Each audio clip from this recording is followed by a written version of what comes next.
What is up, everybody, and welcome into the All-NBA show, part of the All-City Podcast Network. I'm your host, Adam Mares. Tim Legler, late scratch today. We got a nice replacement here. Somebody who knows more about the Blazers. Yeah, you got to fill in for legs, man. You got to go. You got to pick it up. We're talking Blazers today, and who better to talk Blazers and Damian Lillard than Dan Meringue. Dan, what's going on, brother? Good to see you.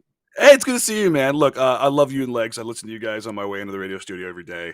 You guys do an awesome job. I'm definitely not Legs. I don't even have the actual physical legs. So it's just like metaphysical legs right now. And I'm not even going to try to hold a candle to him because the guy's amazing. But I appreciate you having me on. And you picked a absolutely wonderful time to talk Trailblazers. That's for sure. It was a momentous occasion in Portland last night. It really was, and I'm excited to get into it. You were there, so I'm excited to hear all about behind the scenes. And then, to be honest with you, there's a handful of teams that you only talk about a handful of times a year. They're the bottom dwellers in the NBA, and when you do a show like this, you only get to them a few times. So I'm excited to kind of catch up on the Blazers, so to speak. So I'm excited to do all that with you. And then later in the show, we're going to pick our All-Star reserves. Those will be revealed tonight on TNT. So we'll give our picks, and I'm sure we're going to be way off of the actual picks, but it should be interesting. But first, we are presented by DraftKings Fantasy Sports. Check out what DraftKings has to offer this season with code ALLNBA. Because life's more fun when you're in on the action. DraftKings, the crown is yours. If you have a gambling problem, call 1-800-GAMBLER. Age and eligibility restrictions apply. Void where prohibited. See DraftKings.com for details. All right, last night it happened. Damian Lillard made his long-anticipated return to Moda Center. He was welcomed by the fans. A really good ovation, I thought, from what I saw of it. But you were in the building. I want to just start with this before we get to the game. What was it like, this moment, the build-up towards it, and the moment itself? It was really weird. I've covered Dame his entire career. I got very used to having Damian Lillard there every day. And I was talking to him leading up to this week pretty much every day. And, he's like, I don't really know what to expect. And I don't know how I'm going to handle this moment. I don't know what it's going to do to me. He did tell me both privately, and then he said it publicly in this press conference, I'm not going to cry. And he cried. He cried. I saw that. He denies that he cried. We all saw he said he had a lot of sweat. And I said, I don't know, man. When you were wiping away, you weren't sweating yet. So there's a little pushback there. But it was the setup for it was great. We had, he gets there and they set aside some time for him before the coaches did their pregame availability. It was about 25 minutes. Really? Yeah. So that actually, what's funny is the last time we had it set up the way that we did there for the game was the Western Conference Finals in 2019. So, well, there was a lot of people there. I mean, there was all of the local media was there. A pretty large portion of national media as well. It was a full house at Moda last night, which is kind of weird because, where the Blazers are, it's like, hey, I haven't seen this around in a little while. But Dame got up there and answered questions. You could tell he was just going through it. It was the wave was already hitting him. He had just walked in the building just a few minutes ago, and he jokingly but also seriously went to go to the locker room like he always did. Went to go through his normal stuff. I talked to him after this press conference, kind of what the day has been. He goes, man, I dropped off my kids. I was getting ready to go through stuff. So Dame is nothing if not a creature of habit. I mean, he's the most regimented guy that's out there.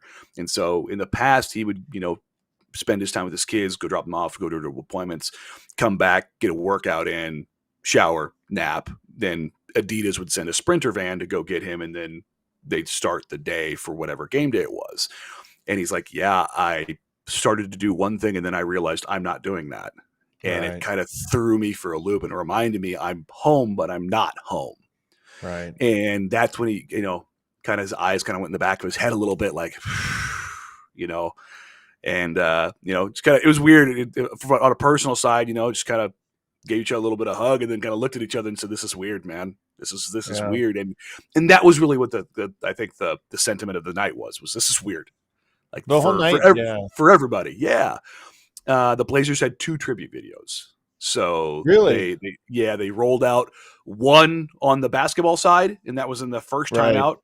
Right. And then the next time out, they did one in the community because, look, they talk about people who work in the community.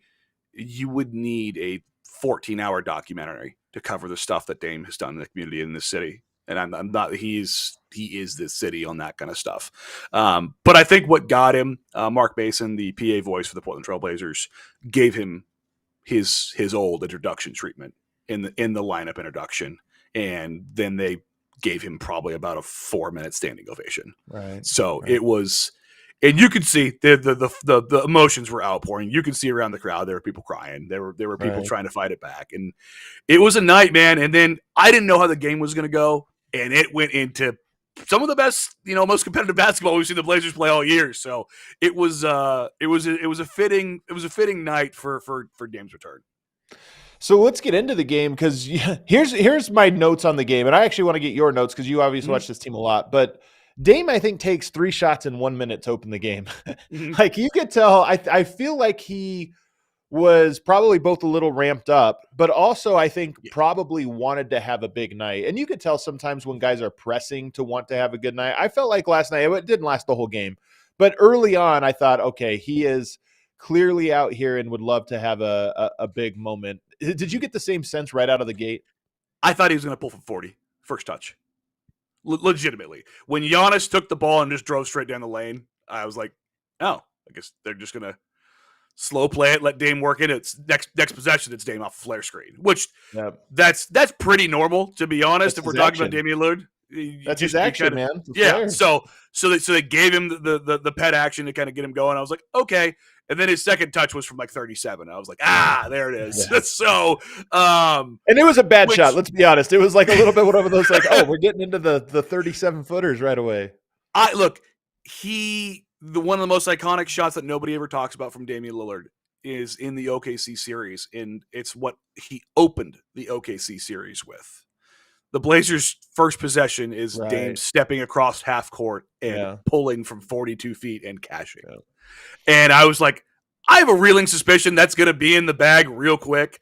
And I think if that was, there's a little bit of pushback, right? Of if he takes it and makes it, oh boy, it might be a night. But if he takes it and the juice gets kind of a hold of him, and he pushes that thing 3 feet wide, he's like, well, maybe. So maybe he had a feeling of how it was going to go. But yeah, I definitely felt like they were pressing. Doc Rivers before the game mentioned that he's done this before. He's been through these with his players. He went through KG's with the Timberwolves. He went through Patrick Ewing's with the Knicks going back there. He said he's gone through a list of these and he hates them. And not for the players, but as a coach. He's like, you just never know what you're going to get. You know these guys are going to be emotional, good, bad, or otherwise, but you really don't know. That you just kind of have to take it as it comes. The waves will come over the top, and you react from there. So, and by the way, this has been the story of the Bucks over the last week, because you have the fire your coach game, then you have the Doc Rivers first game, and now you have the Dame return. Like all 3 of those games, I think they've played 4 since the firing, but 3 of those 4 have had some sort of, you could call them distraction, but just something that emotionally changed the tenor of the game. Yep. And so I think with this Bucks team, because I have takes on them over these last handful of games, but they're all. Well, I'm just saying, like, I have opinions, right, about what I'm saying. No, trust me, I'm 100% with you. But I'm also like, you know what? This is a thing where you shouldn't say anything with your chest over the next couple of weeks, because they really, till after the All-Star break, I think that's when you're going to be able to judge that team a little bit more. But let me ask you about the Blazers, because what was this game to the Blazers? What do you think? Because you mentioned that it was obviously a very good performance. They've been having some good performances lately. Yeah. What did this one mean to them? So this is the Blazers' only national TV game. They had Really? a different, yeah. It's like I'm discounting the NBA TV games. Like I Right, don't right, of course. I don't No, count those don't those. count. If you count those, it's a little weird. The Blazers did have a national TV game coming up in February against a team in South Beach, but for some reason I don't know, they decided to take that one away. Do you know anything about that? It's kind Did of the schedule come out before the trades? Is that what happened? yeah, yeah, it did. Okay, that's wild. They Okay. had a reeling suspicion that maybe a game against Miami was going to matter for some reason, which Yeah. I have no reason to understand why that would go down that path. But this game meant a lot to them. So with this trade, because basically everybody else has gone off the roster, there wasn't like the rest of the team was like waiting in anticipation of Dame. It was Anthony Simons. It's just Ant. Right. And Right. Ant is that's big brother, little brother, that's uncle, that's his mentor, that's his friend. That's like they are tight. They are thick as thieves. Like it's so it meant a ton for Anthony. It meant everything to him organizationally in the city. It meant everything to them. So everybody knew kind of the stakes and the ramifications, but it was ratcheted up because they were eyeballs. You felt the presence. Like they were in a position that they had that.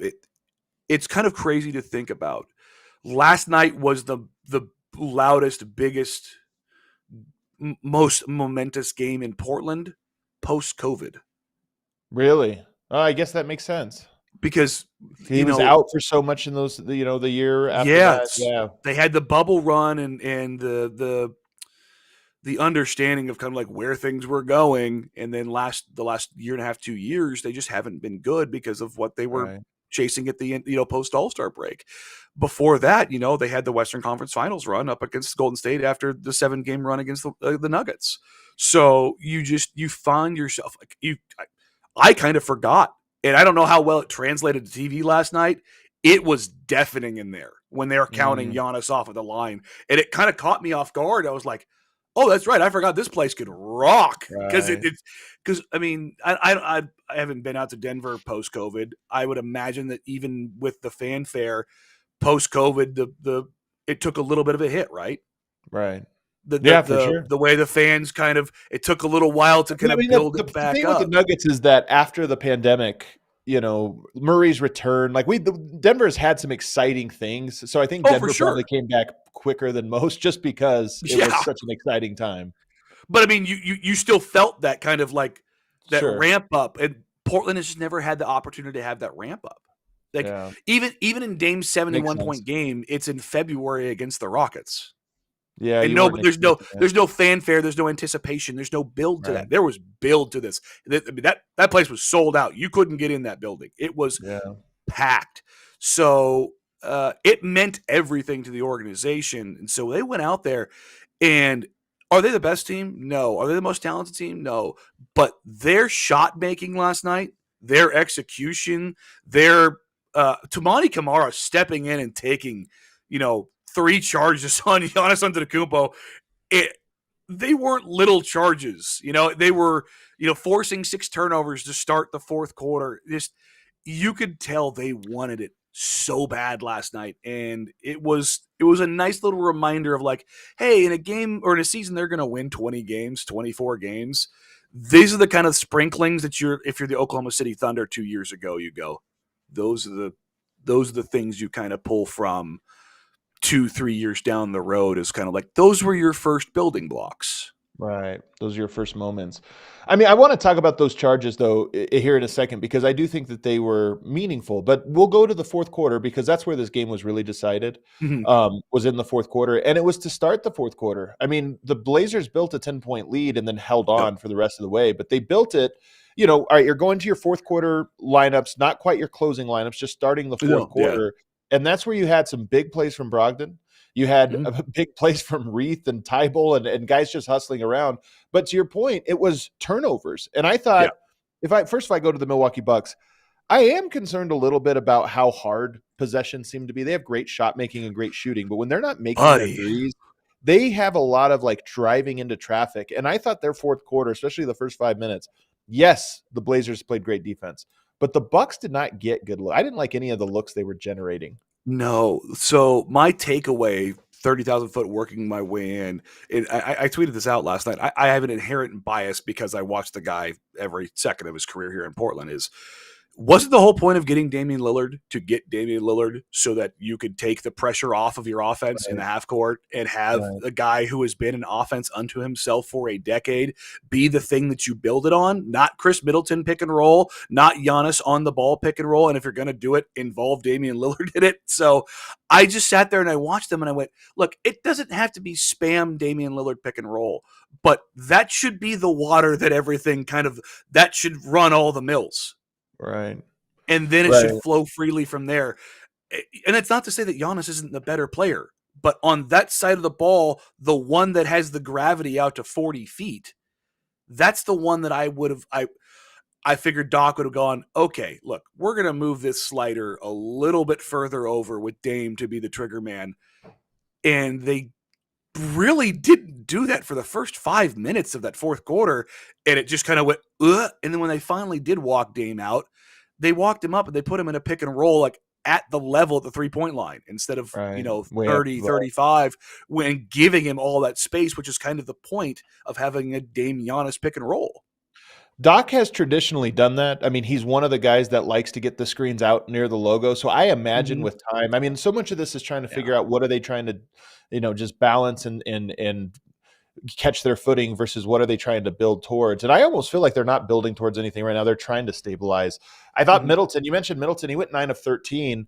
And you're right that I like the elbow actions that they're running for him, the little pick and rolls, because I feel like they need it. Like, I think that obviously Lillard, Giannis, getting those guys on the same page and making that your bread and butter is important, but you're going to have the release valve. And I feel like Middleton, over the last couple of weeks, more so than what we've seen in the last year and a half, he looks like he is now more capable of doing that. And I think that's a huge key for them. Yeah, physically especially. Physically, but also just like confidence-wise. I feel like a lot of this is confidence. And again, 9 of 13, a lot of those of the jump, off of one screen, one dribble, pull-up variety, which is important, and he was hitting them. So I like that aspect of it. But again, the Bucks, they have a great offense. So we can't knock and say they don't have great offense. But there is a lot of tough shot making and a lot of possessions where I go, I didn't love that shot. I didn't love that shot. I didn't love that shot. And I credit the Blazers. They were locked in. They clearly wanted this one. But if we do go to the Blazers side of this, what was so unique about this game that they were able to get the win? Because this is not a game I think most people were expecting them to win. Shot making. My God, it was the best shot making they've had all season. And I'm not even just talking volume. Yeah, they go 12 of 28, 43% from three, which is totally fine. They've had a couple of good, decent shooting games this season. But if you look at where they rank offensively in almost everything, they're the worst rim finishing team in the league by a pretty substantial margin. Their 3-point shooting variance can look, if Anthony Simons, Jerami Grant, Malcolm Brogdon are on, they can kill you from three. But if what teams have done most of the year is, number one, Portland has only had 2 of those guys at any given time because of injury. And when they have had those guys, they run 2 at Anthony Simons because he is the guy that kind of makes everything go for them offensively right now. And so you kind of look at what they got last night is Scoot Henderson has been been the story of his rookie season. He's the inefficient guard, blah, blah, blah. He goes out and goes absolutely bonkers in his first shift. Chauncey extends his shift out, plays him 13 straight minutes. You get 15 points on some incredible finishes, bodies up Giannis at the rim, and they ride that momentum, and they don't have to rely on Anthony to get them a 20-point quarter. You don't have to rely on Jerami going nuts, because Jerami actually started pretty poor, and then he started getting going. And you saw stages. And a guy who's been killed in the media for, his own reasons, Deandre Ayton early in the season just wasn't able to operate because they'd had no guard play, no shooting, no spacing. The last week, he's essentially averaging 20 and 10. Last night, he finishes with, 24 and 11 or 20 and 11, and he just kept knocking down shot. Look, I want to see the guy dunk more, but if he's going to sit there and hit every 3-foot jump hook, I'm just not going to get mad. It's just one of those things all right, if you're going to hit that every time, I guess go to it. But you just had contributions up and down the level. I guess the Bucks didn't know who Dwight Reith was. I know that guy was playing hard. Look, man, I actually thought he was going to make it to the Shining Stars, Rising Stars game, just because he's just been so good. He's probably been the third best. You could make an argument with third best big with Derek Lively in the rookie class. It's kind of crazy. Well, tell me about him, because I'm curious. I'm kind of curious, what type of player is he? like on a personal front. Matisse Thybulle, who did his Bubble documentary on YouTube, go check that out if you want to kind of get a player's perspective. Matisse is great at that stuff. He did a sit down with Dwap just the other day, and Dwap family left war and poverty in South Sudan and emigrated to Australia. That's kind of where he discovered basketball. He was late to basketball. He caught on late, went to LSU, played in Lebanon and China and all over the world, and has gotten a couple camp invites, and he ended up in Portland this year. He went to Summer League, and he just stuck, man. He's a hard screen setting, solid rebounding. Honestly, the guy he was playing across from is probably his best comp, is Bobby Portis. Really? He's a gunner. I think he leads the NBA, or leads the all bigs in the NBA in threes per 36. If you leave that man open, he is letting it fly. Like there is no hesitation about what he is going to do out there. But he is 27 years old, so he's a 27-year-old rookie. But with that comes a lot. Even though he doesn't have the experience, there's a calmness to him. And when he's out there, you just don't really see him make a ton of mistakes or get sped up. There's a maturity to him. And there was one play last night where the Bucks flattened out defensively in semi-transition. Giannis drops all the way down to the rim. I think it might have been Portis. I'm trying to remember. I think Bobby got too deep and didn't realize, and Giannis throws up his hands as Reith was letting a three go. And I couldn't tell if he was throwing up his hands because he was mad about somebody not getting the rotation, or he was questioning why this trailing big was walking into a three. So I don't know if he just didn't know the scout or if somebody blew the rotation. But I mean, WAP has been huge for Scoot because of the lack of shooting that Portland has, is that Reith will give them that. And so you've got this downhill attack from Scoot, and you've got this floor spacing from WAP that'll kind of open some things up. But I think, you look up and down the box score last night, Adam, you got contributions from everybody. You got 1, 2, 3, 4, 5, 6 guys in double figures. Even though Jabari Walker didn't play a bunch of minutes, he was impactful in his minutes, knocked down a 3. Thybulle is disruptive defensively in what the Bucks are trying to get done. Toumani Camara plays 23 minutes. He hits a running hook shot that Chauncey Billups joked about in the post-game press conference, being the first time he's ever seen that. But you got contributions from him, obviously taking the charges and being disruptive and bodying up Giannis. But the biggest thing last night is they just hit shots. I mean, Anthony Simons' would-be game winner, the wrong-footed floater, which he has now hit 3 different times this season. By the way, the hardest thing to do in basketball is to blow a lead in the last minute and then make the shot. Like, they blew the lead. Portland's so great at that, buddy, especially the first part. Yeah, but blowing the lead, usually when that happens, it's like that's the getting the lead back is the toughest shot, and he hit it with a great move. I mean, it wasn't necessarily a tough shot. You are right, off-footed. That's kind of common in today's NBA. But to get to that spot, honestly, to get to the 10 feet in front of the rim and be able to get your shot off comfortably, it was a really nice, impressive move, and bad defense from the Bucks, to be honest. Yes, I kind of questioned what the Bucks were doing with Ant defensively, leaving him in single coverage. Like if I am coaching against the Portland Trailblazers, there's one person I'm not going to let beat me. It is that man. Yeah, I am going to say literally anybody else. The guy that can make a shot from 30 feet and in. I want the ball out of his hands. Anybody else, go for it. Well, let me go through the list here. So I want to ask about Ayton. You mentioned that he'd been playing a little bit better. He has a lot more headway, I think, to make for, to justify a contract and a building block. Like, what have you seen from him this year? And is he a guy that's just going to be the center of this gap era? Or do you think that he is projecting to be like, no, he's part of the core that they're going to try to build around?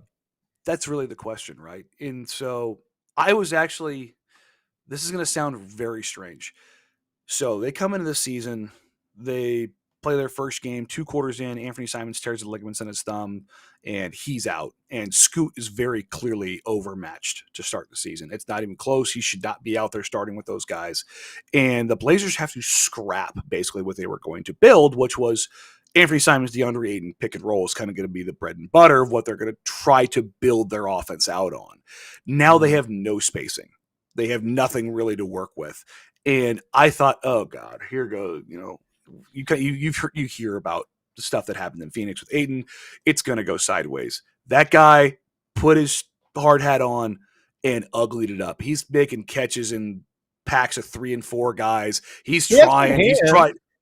Like, he was trying to make it work. And I thought, if anyone's going to go off the rails right now because of how sideways this is starting, it's going to be him.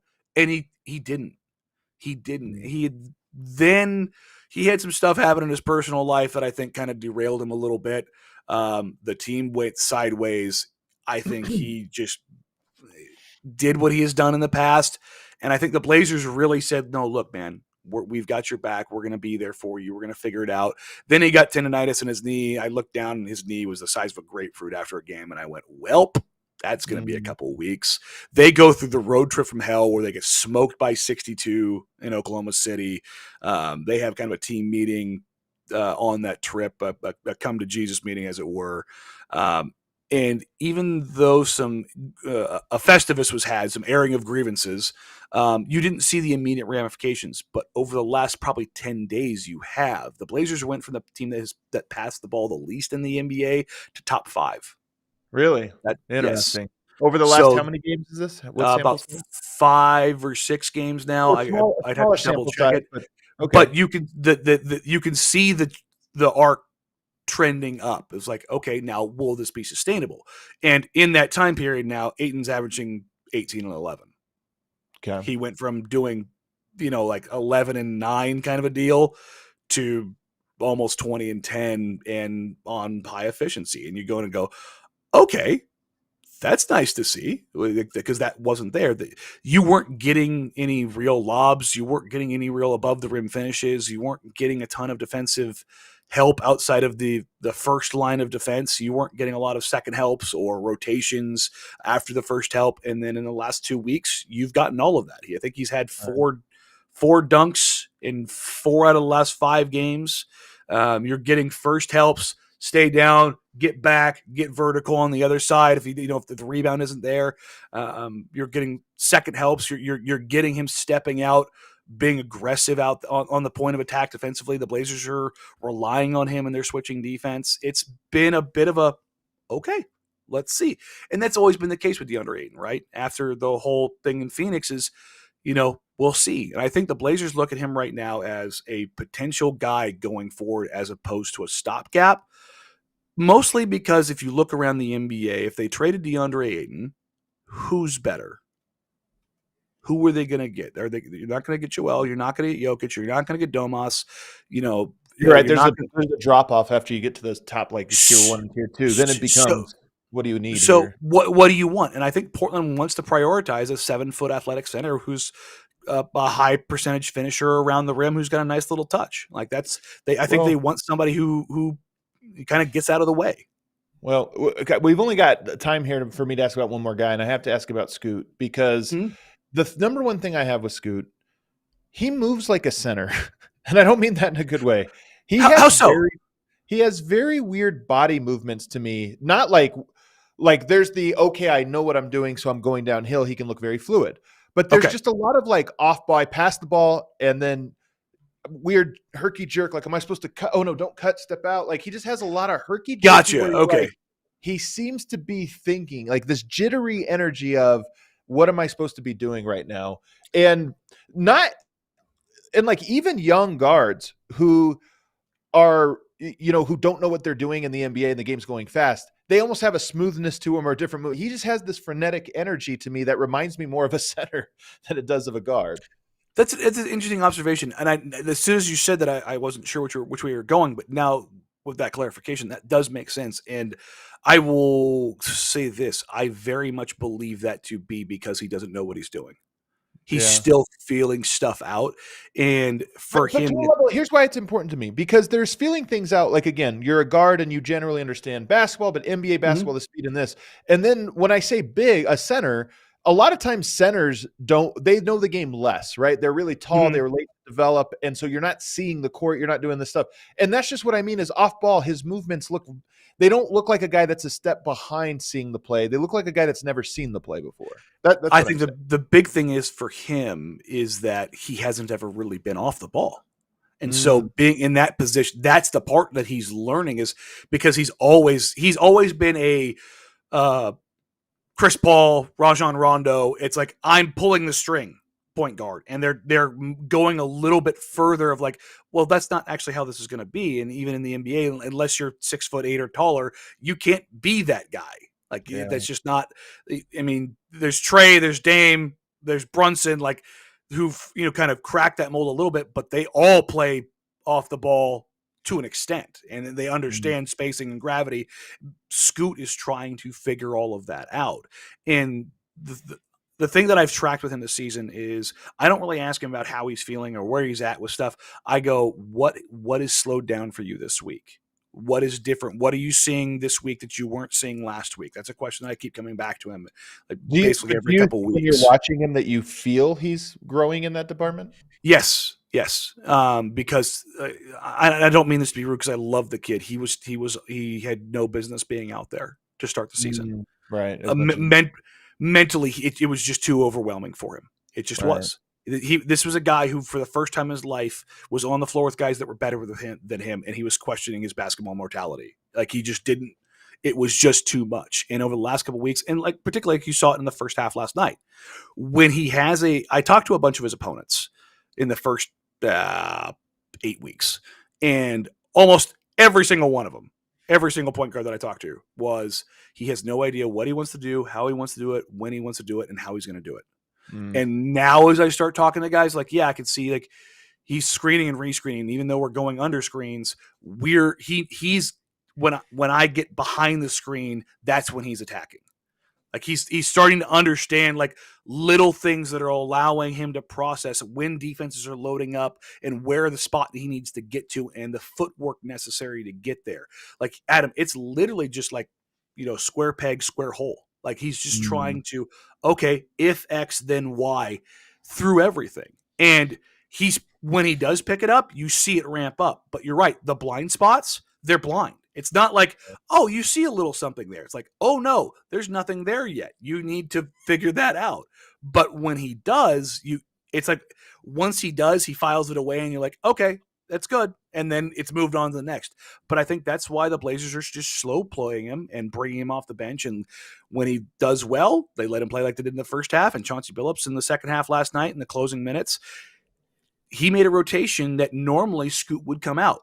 When Ant came back in the game, I was surprised. I was like, oh, Scoot turned the ball over immediately, and Chauncey went, well, tried it, see ya, boop, and pulled him out immediately. So they have a development plan on that end of like, okay, let's see kind of where this goes and figure it out from there. But it's a slow build process. But I understand what you're saying as far as like the clunkiness of like, he just doesn't know where he wants to go, particularly as it pertains to being off ball.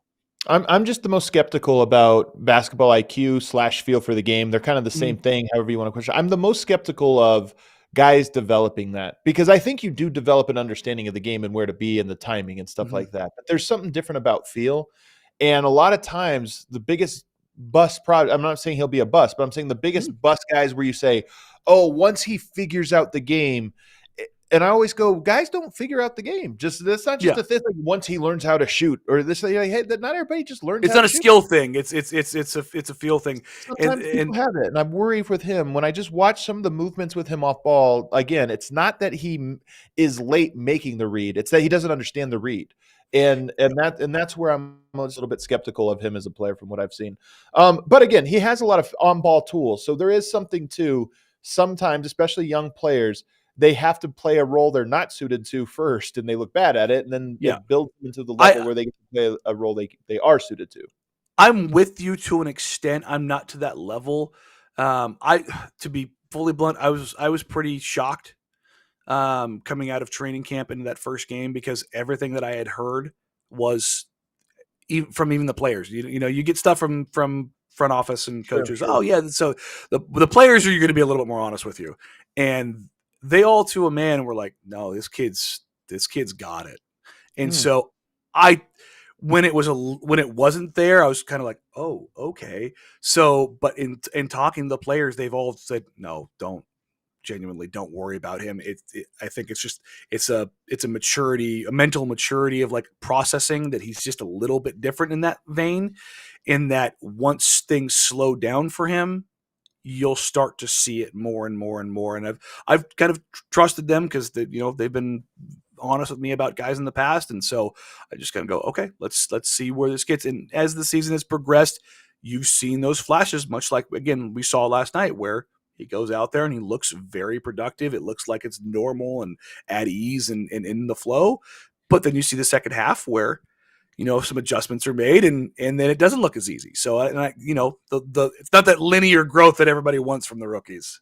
Right. It never is. But we'll see. He's an interesting guy. I'm a little lower on him. And I'll be honest, I'm a little lower on Portland's just setup right now. You earlier referenced them in comparison to some teams like Oklahoma City who, were years away. Look, it's possible.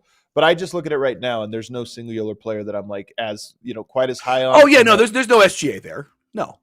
Yeah. I mean, sure. I'm not like Simons and stuff, but I look at it and I go, do I see the direction? Not quite yet. I don't know that we'll fully see it until next year. Based on what happens this summer and what pieces get moved, who gets added to the roster. We'll have to look at all of that. All right, let's take a break, though, because we have to get to our All-Star reserves. Those are going to be announced tonight on TNT. So we go ahead and made our list. We have one difference in each conference, which I think will make for a good conversation. A harder task. In the chat, if you want to participate, give us your list for All-Star players so we can read them off and see which controversial players we didn't have on the list that you guys all liked. But first, the NBA is in full swing.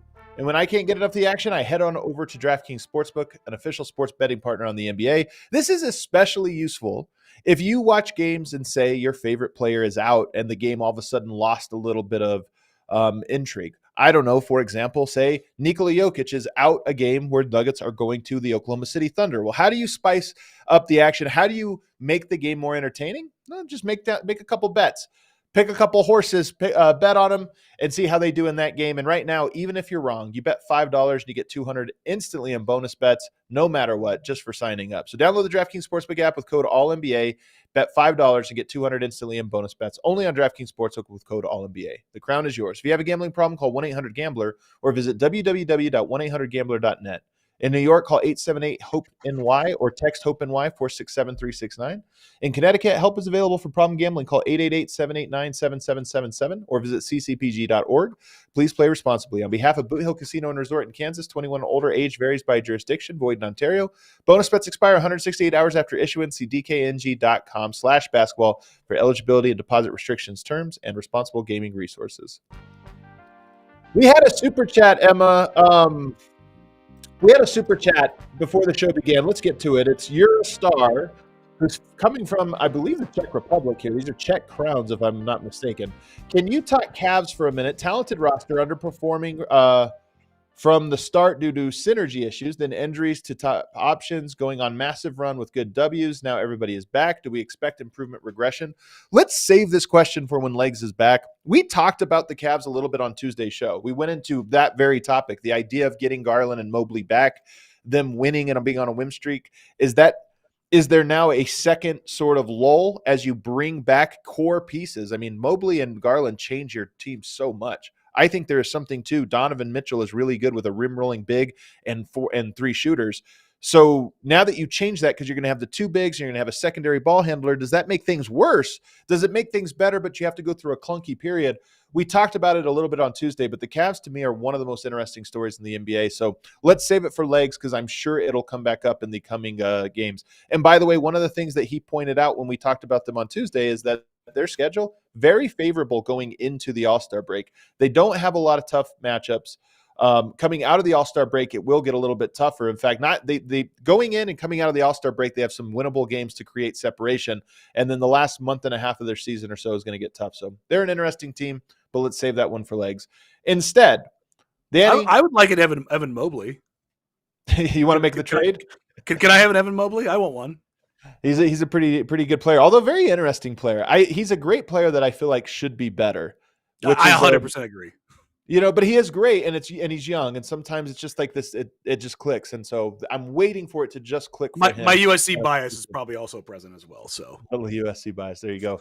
Spoiled children over here, Dan Ring. All right, let's talk about All-Star reserves. This Indeed. one this was way harder than I thought it was going to be. And what I want to do, you have your list there in the West. Mm-hmm. Let's go in order of who you think is the most deserving to be an All-Star reserve. That way we get to the controversial ones at the end. So if you look at this on your list, who did you think was most controversial? Or who do you think was the most lock? The most deserving? Yeah. I think it's actually easy. I think I'm going to go with Kawhi. Yeah, I think this is easy. I think it's Kawhi Leonard who has an argument for like best player in the NBA in any given game. Yeah, like I started looking at the list and I was like, this seems pretty cut and dry, right? Like healthy Kawhi. I saw him opening night against the Blazers and I went, oh, he's back, and I think we tend to forget because of the stupidity of injuries when he's on the floor, where he is in the pantheon of stuff, because Luka and Jokic and Giannis and Shai are doing these things, and you go, oh, this is a guy who can single-handedly just take over a game at the end of the night, and you look and he's shot 58% from the floor, 60% from the floor.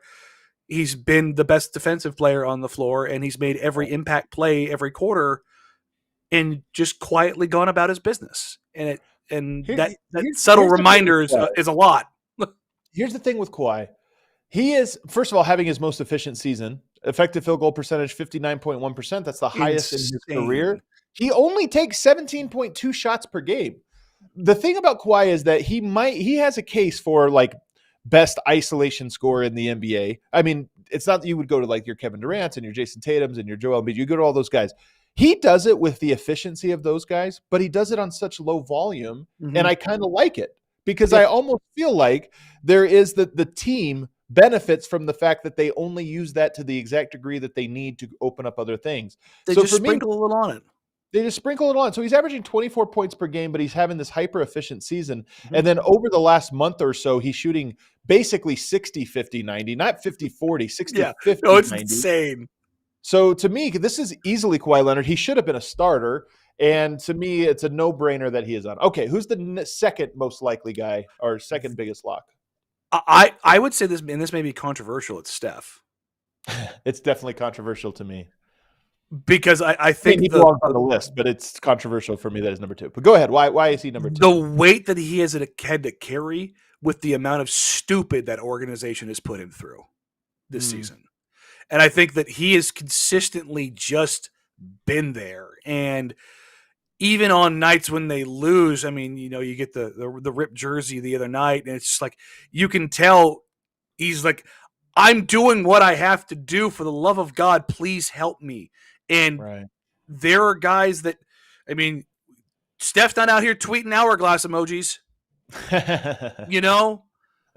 That's he's still just going and going and going and going. Now, he may break. He might he may lose it one of these nights. He hasn't yet. But I just look at what he has done this year, and with how little he has had around him, and still been Steph, which has always been kind of particularly from the Portland point of view, is like, it must be nice to have Clay and Draymond and Steph, and KD and Iguodala when, Dame was in his prime here, and Dame's doesn't. It was always like, let's see what it looks like. Let's see what that team looks like when they don't have that. And yet he has continued to kind of do what he does. Well, where do you fit on this? Are you going the other side of the guard pole? I'm going Edwards. So, here's the thing: is I did have Steph on my list, but he was the last guy I added, and that feels really like a hot take. Interesting. And it feels like a hot take. But first of all, let's just do this. It's the only guy I have on either side on a team with a losing record. Certainly, the only guy that we'll get to Trae Young maybe later, and him being on the bubble. He's on a 20 and 27 team, but at least they're a 10 seed. The Warriors right now are 2 spots outside of the play-in, and I just think that there is a little bit of legacy voting here where it's like, well, of course it's Steph. We know how great he is. But you wouldn't do this for other players. You wouldn't do this for guys that are maybe one-time All-Stars. So I do think there's a little legacy thing here. His efficiency is brotherhood down. It's sure. Bad. Is it all his fault? Of course, they're on a terrible team, and they've had nothing but disasters left and right to them. Happened to them this season, some on a large scale. So there's something excusable about it. But at the same time, I just feel the changing of the guard in the NBA, and it's wild to think because he has been the most popular player and maybe continues to be. But there is something to go. Is he one of the best guys in the Western Conference this year? I think if I was actually given truth serum and not worried about being humiliated, I might have left him off. But as it is, I put him in as my last ad. Okay, so that was you had him second, I had him last. Who else do you have on your list? I did go with Ant Edwards. I think that's very defensible. Yeah, I full disclosure, and this is going to get me killed, and it is what it is. I am not an Ant Edwards guy in like the every time he does something spectacular, you get the Jordan, overlay comp, and I go, I'm just like, I don't really care what guys do on and off the floor, but he's a guy that I just don't trust because of various decisions he has made off the floor that have been very dumb. And so really? I always separate those things. I do separate those things. But if I'm looking for you to be my guy, the number one guy, and you keep making boneheaded mistakes, I'm like, buddy. Yeah. Buddy. Here's the thing. So you also, I'm just going to go ahead and spoil it. You also have Rudy Gobert on your list, as do I. And I did not. Yes. This was one where I did. Gobert was actually my second inclusion, and I think my third, just to kind of show you Kawhi, Gobert, and here's the thing. It's the number one team in the Western Conference. They have been all year. The number one defense. Now, why are they number one team? Because of their defense. So Gobert to me is actually not that difficult. You say that's the guy that makes them, and they have a lot of good defensive players, but he makes them that. But we know that Anthony Edwards is the guy that closes games for them and is the guy that pushes them over the top. So to me, it's not crazy to put both of those guys, for me, on the All-Star reserve list. No, number one seed having two All-Stars is, I mean, I feel like that's kind of normal, right? Right, yeah. I mean, it usually is, but again, people think Minnesota's maybe a little bit of a fake one. Okay, we got to keep moving here. What else do you got? If we kind of go in front court here, Paul George. Because you talk about where we're sitting with the Clippers and where they have done. I don't know if it's because they're the Clippers, because of the injuries, because of it's Paul George and Kawhi. We just haven't been really willing or necessary to give them their respect or their flowers this season. And you kind of talk about where they have been and where they are now. I think it's impossible to divorce those things because of stuff, right? Yeah. And so you look at it, and PG is having a 46-42-90 season. You're talking about Kawhi's efficiency, and you just like, they're all slotting in. As much as we kind of barked and laughed, James Harden going blah, blah, blah, everything is fit. And I think a credit to that is what those guys have been. And are PG and Kawhi's counting stats like these insane numbers? No, but their efficiencies are through the roof. And that team has been so good and so reliable. And they just seem to fit. And I feel like you need to compliment and support the production, not just what they have done on the court, but the production of what it has been in the standings for them. The reason he's not on my list, and he was the last guy cut, and I wish I would have put him in instead of Steph, because I think, I could have done this. But the reason I didn't is because I think James Harden might be their second most important player. Forget best, because that becomes too hard to do. Sure. Kawhi's their most important player. Harden might be their second most important player. And as much as I love Paul George, setting. Yeah, and just because of like the roles and the things that the boxes you need to check as to be a complete team, Paul George and Kawhi kind of check some of the same boxes. And again, they're both phenomenal. I love Paul George. He's one of my favorite, but I had to cut him off because of that. The last guy you had was Domantas Sabonis.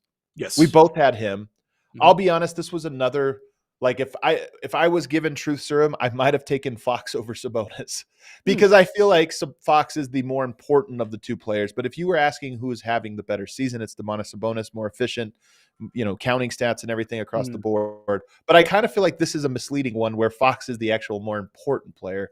So I cowered out on this one as well, but we both had Sabonis.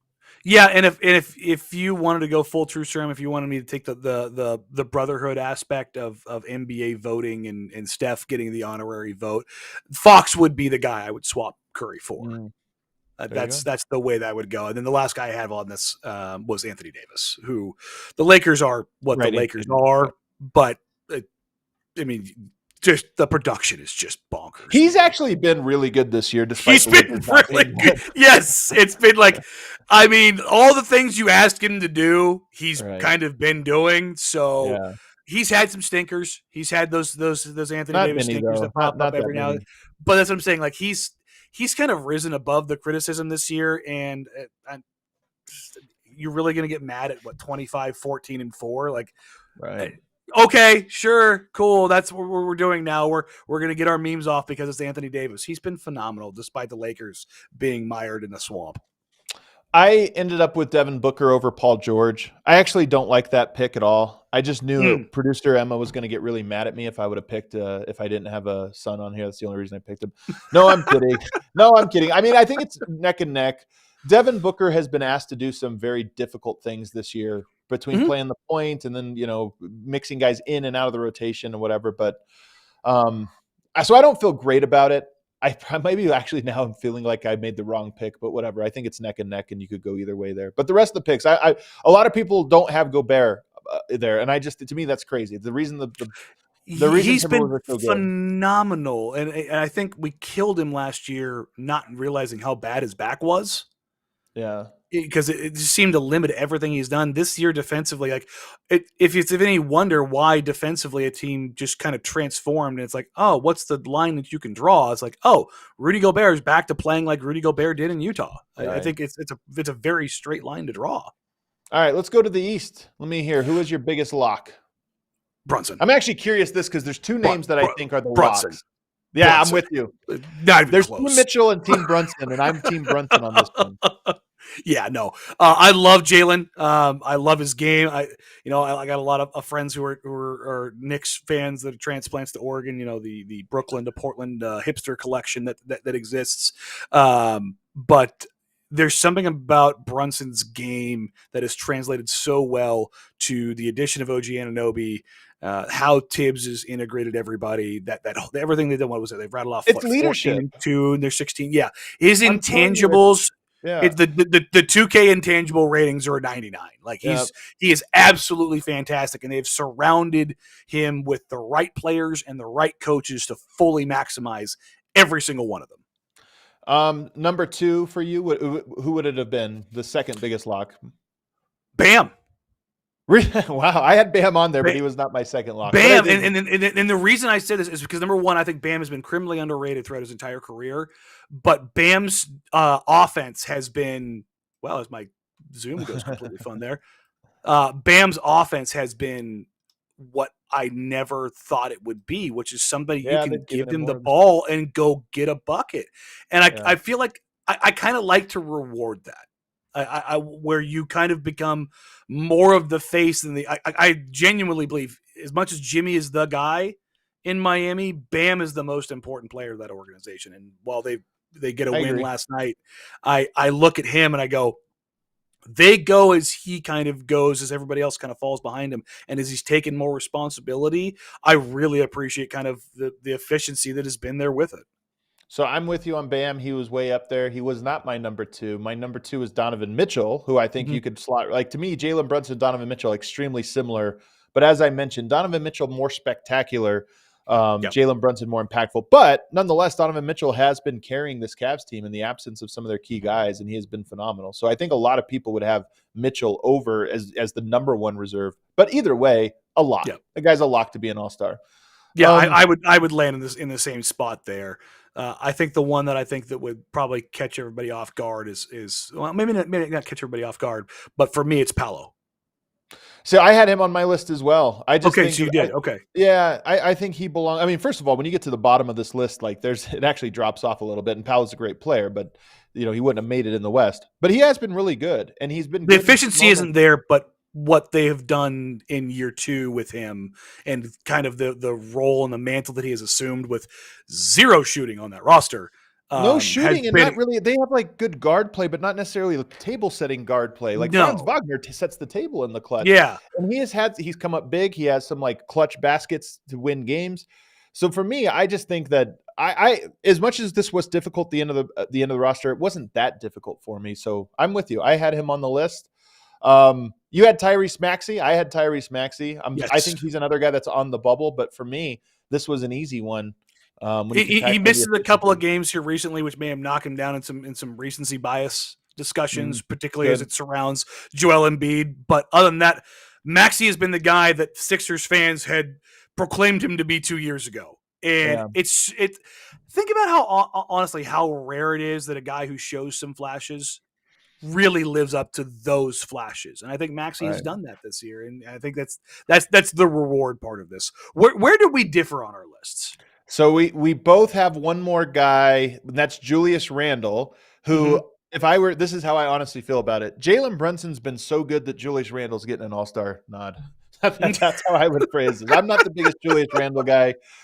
He has have great numbers this year, so he'll get it. I mean, I think he deserves the spot. Where we differ is Jaylen Brown and Kristaps Porzingis. So we went to the same team. We kind of felt like Boston, like we did with Minnesota. It had to be somebody. I just didn't know. Like, it's not Derek White. Stop. It's not. If I was being particularly hot takey, I might have considered Derek White. No, I might have considered him like next in line. I'm not a Jaylen Brown guy, and it's another one of those guys where I think he is spectacular, and we always weigh spectacular more so than necessarily impact. And I think Kristaps Porzingis is just more impactful and more necessary to what they're doing. Not to say Jaylen Brown's not. He's a great player. Don't hear me wrong. But he would be the next guy on my list.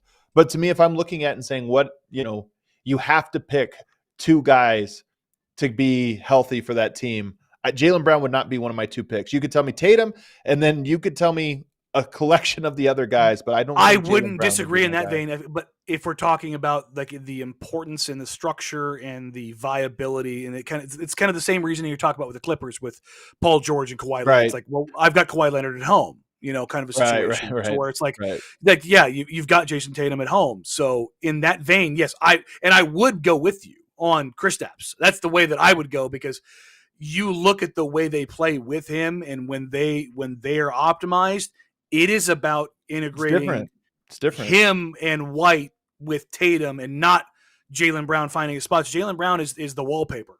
He covers everything else up. But at the same time, really good.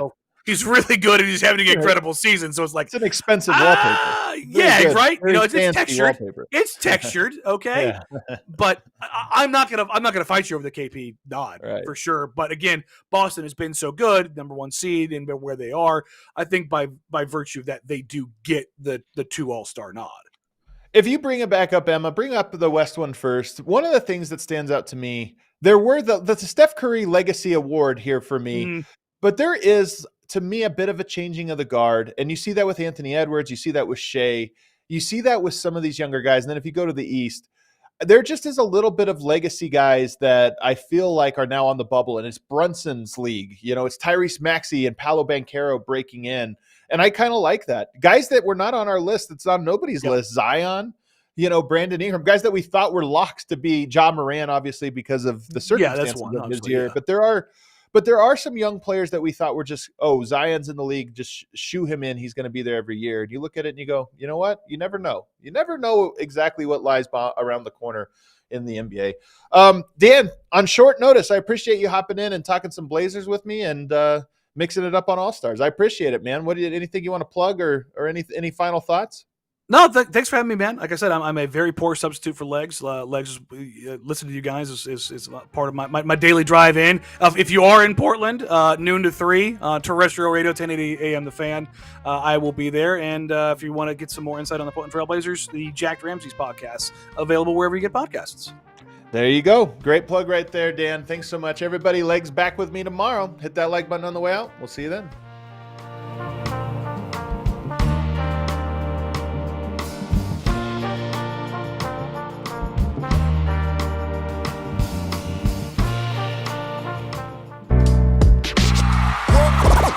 All silly like the mayor.